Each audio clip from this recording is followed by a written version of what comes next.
Біріккен ұлттар ұйымының даму бағдарламасы аясында және ұлттық экономика министрлігінің қолдауымен ауыл әкімдерінің қаржылық экономикалық сауаттылығын көтеруге бағытталған семинар Қарақия ауданының орталығында өтті.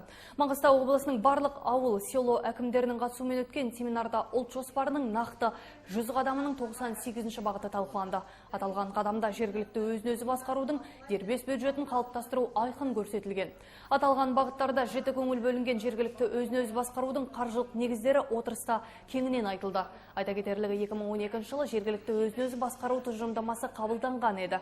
Сол уақыттардан бері ел көлемінде аталған құжатты дамыту бойынша кең көлемде тиісті жұмыстар атқарылып келеді. Ал бұны іске асыратын осы ауыл, кент әкімдері. Сондықтан да ауыл әкімдеріне аталған қадамда көрсетілген мәселелердің өзектілігін көрсету Біріккен ұлттар ұйымы бағдарламасы шеңберінде талқыланды.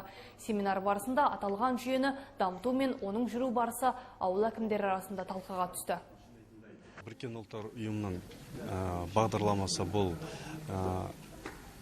қазір елімізде 3 облыстан таңдалған, іріктеліп, яғни бұл Шығыс Қазақстан, Қызылорда және Маңғыстау облысы. Бұл бағдарлама 3 бағытты қамтиды. Сол бағыттардың бірі бұл жергілікті өзін басқару, яғни халықты осы іске асырылатын инвест жобаларды іске асыруды халықты қатыстыру, яғни халықтың пікірін білу.